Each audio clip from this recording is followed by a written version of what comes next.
Assalamualaikum warahmatullahi wabarakatuh. Selamat pagi anak-anakku semuanya. Semangat pagi terus ya. Saya berharap kalian selalu mengikuti pelajaran kita, yaitu mata pelajaran IPS ya. Sebenarnya Bapak sudah kangen sekali dengan kalian, supaya kita bisa bertemu di dalam pembelajaran secara langsung ya. Anak-anakku sekalian, di pertemuan sebelumnya kita sudah membahas tentang perubahan sosial ya, mulai dari pengertiannya, kemudian faktor pendorongnya, serta faktor-faktor yang menghambat perubahan sosial. Nah, pada pertemuan kali ini kita akan membahas tentang globalisasi ya. Ini adalah salah satu bagian dari perubahan sosial sebenarnya.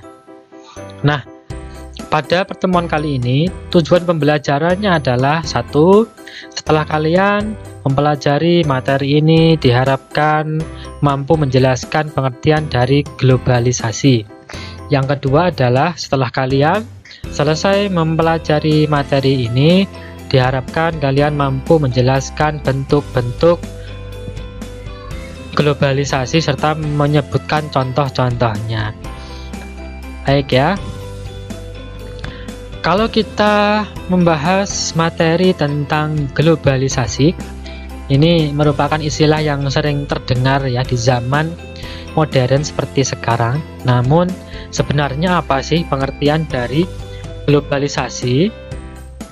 Nah, ini gambarannya ya. Sebuah gambaran dari globalisasi. Nah, pengertian dari globalisasi itu adalah, kita kalau melihat istilah dari globalisasi ini sebenarnya mudah untuk difahami ya, karena globalisasi itu adalah gabungan dari dua kata, yaitu kata global dan isasi ya. Nah, kata global ini merujuk pada lintas batas atau dunia, dan isasi ini merujuk pada perubahan atau sebuah proses. Nah, untuk mempermudah mengingat, pengertian globalisasi dapat diartikan secara singkat, yaitu globalisasi adalah sebuah proses perubahan sosial pada skala lintas batas, di mana di antara negara itu seperti tidak ada lagi batas atau sekat lagi, sehingga inilah yang kemudian disebut sebagai globalisasi. Baik ya, bisa difahami ya anak-anakku sekalian. Nah, globalisasi ini merupakan suatu fase perubahan yang dialami di berbagai penjuru dunia ya. Ciri khas dari globalisasi, era globalisasi, ya ini adalah cirinya semakin kaburnya batas-batas geografis antar negara. Jadi antar negara satu dengan yang lain itu seperti tidak ada batasnya lagi ya. Pertukaran informasi serta arus barang maupun jasa tidak lagi hanya dilakukan dalam cakupan negara ya, misalnya hanya lokal saja atau nasional, tapi juga merambah lintas negara atau internasional. Nah, sekarang setelah kalian paham tentang pengertian dari globalisasi, sekarang kita bahas bentuk-bentuk dari globalisasi. Globalisasi secara umum ini memang tidak ada klasifikasi jenis dari globalisasi. Namun jika dibedakan menurut bidangnya, ada beberapa bentuk-bentuk globalisasi yang bisa dibedakan dan diklasifikasikan satu dengan yang lain. Yang pertama, bentuk globalisasi yang pertama ini adalah globalisasi ekonomi. Globalisasi ekonomi ini merupakan bentuk globalisasi yang berdampak pada bidang ekonomi. Seperti kita ketahui, jika di era modern, kegiatan ekonomi sudah menjadi sangat modern, terutama dengan gaya hidup cashless ya, atau pembayaran secara online.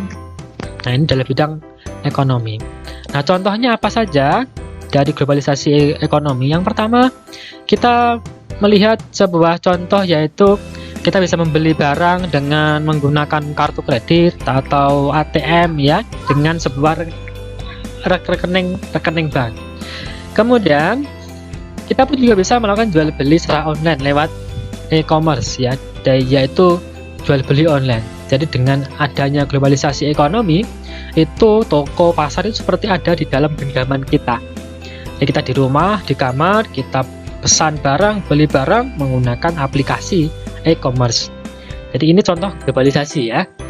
Kemudian membayar barang ya dengan aplikasi dompet digital, melunasi tagihan-tagihan baik listrik ataupun PLN atau bahkan SPP sekolah juga secara online. Ini bentuk contoh-contoh globalisasi dalam bidang ekonomi. Baik, selanjutnya adalah yang kedua, globalisasi budaya.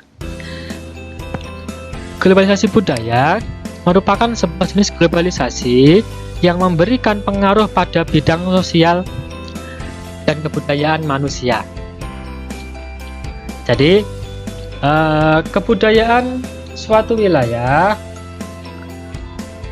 lebih cepat masuk dan diterima oleh wilayah atau negara lain akibat pengaruh dari globalisasi. Nah, ini nanti ada contoh-contohnya ya. Contohnya di sini budaya asing lebih mudah masuk dan diterima oleh masyarakat dalam negeri. Kemudian penggunaan bahasa Inggris sebagai bahasa internasional menjadi semakin penting. Nah, ini juga ada pergeseran gaya hidup masyarakat menjadi lebih maju. Nah, ini dalam bidang industri itu lebih dominan ya daripada yang agraris atau bidang pengolahan tanah ya. Tren busana, mode, fashion itu juga lebih diminati. Nah, ini gambarannya. Kemudian nilai-nilai luhur dalam negeri banyak yang luntur atau tergerus oleh pengaruh budaya asing. Baik, yang ketiga adalah globalisasi bidang iptek. Nah, di sini adalah globalisasi yang memberikan dampak pada bidang ilmu pengetahuan dan teknologi. Hal ini ditandai dengan kemajuan teknologi yang semakin pesat serta perkembangan pengetahuan yang terus bertambah pesat. Nah, ini ya, sekarang kita kenal namanya era industri 4.0 atau era milenial. Jadi dengan era milenial ini luar biasa dampak di berbagai aspek ya, mulai dari dalam bidang transportasi ya, kita mengenal namanya ojek online ya. Kita mengenal namanya pesan makanan dari jarak jauh. Kemudian apalagi adanya jasa-jasa online ya, itu luar biasa bisa kita jumpai ya, gara-gara ada globalisasi iptek ya. Akses internet ya, adanya internet. Kemudian berkomunikasi ya, sekarang ini kita sudah terbiasa dengan komunikasi jarak jauh menggunakan meeting ya, virtual meeting ya, bisa dengan Google Meet, Zoom ya, Lark atau yang semisalnya. Kemudian juga sarana transportasi ya juga semakin cepat. Pendidikan juga seperti sekarang ini kita juga sedang melakukan pendidikan jarak jauh. Ini juga contoh globalisasi daripada iptek ya. Baik, selanjutnya adalah globalisasi dalam bidang transportasi. Globalisasi dalam bidang transportasi ini merupakan bentuk globalisasi yang berpengaruh dan berdampak pada bidang mobilitas dan transportasi. Transportasi yang dimaksud adalah bisa berupa perpindahan barang atau mobilitas atau pergerakan manusia. Contohnya ya, akses transportasi lebih cepat, lebih mudah diakses, kemudian mewah ya. Kita lihat di sini ada pesawat ya, dengan adanya pesawat terbang itu bisa berkunjung ke negara lain dalam waktu yang cukup singkat ya. Bahkan karena cukup cepatnya transportasi ini ya, seakan-akan batas negara itu seperti tidak ada lagi. Nah, kemudian ada transportasi online ya, ada lagi pengiriman barang ekspor impor ini ya, bahkan juga ada kereta api cepat ya, kereta cepat ya, menggunakan teknologi magnet ya, sehingga kecepatannya itu bisa sampai ratusan kilometer per jam ya, sehingga dengan adanya transportasi kereta cepat itu cukup mudah sekali ya berkunjung atau melakukan sebuah perpindahan. Yang ke selanjutnya adalah globalisasi komunikasi. Ya, ini berarti dalam bidang komunikasi ya. Komunikasi lebih cepat, ya, lebih mudah dan lebih murah ya. Kalau dulu kita telepon ya cukup suara ya. Kalau sekarang nggak cuma suara, ada gambarnya, bahkan bisa menyampaikan, mempresentasikan materi kita seperti itu. Kemudian sosmed ya, sekarang ngetren ya. Sekarang itu sosmed itu menjadi salah satu media komunikasi yang paling banyak digunakan oleh hampir seluruh pengguna internet ya.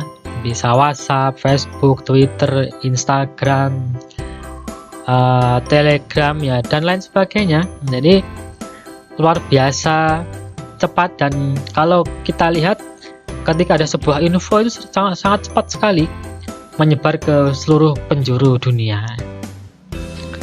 Ya, pergeseran media massa dari arah konvensional ya, koran, majalah, menuju bentuk digital, misalnya portal online, blog, website ya.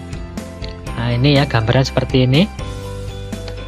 Baik, demikian tadi anak-anakku sekalian tentang materi kita pada pertemuan kali ini, yaitu tentang globalisasi, materi IPS kelas 9 semester ganjil. Yang sudah kita bahas adalah definisi dari globalisasi, bentuk-bentuk globalisasi, serta contoh-contohnya. Baik, demikian anak-anakku sekalian. Demikian materi saya pada pertemuan kali ini. Semoga kalian semakin bertambah hasanah ilmu kalian terkait dengan ilmu pengetahuan sosial. Saya akhiri, selamat belajar. Wassalamualaikum warahmatullahi wabarakatuh.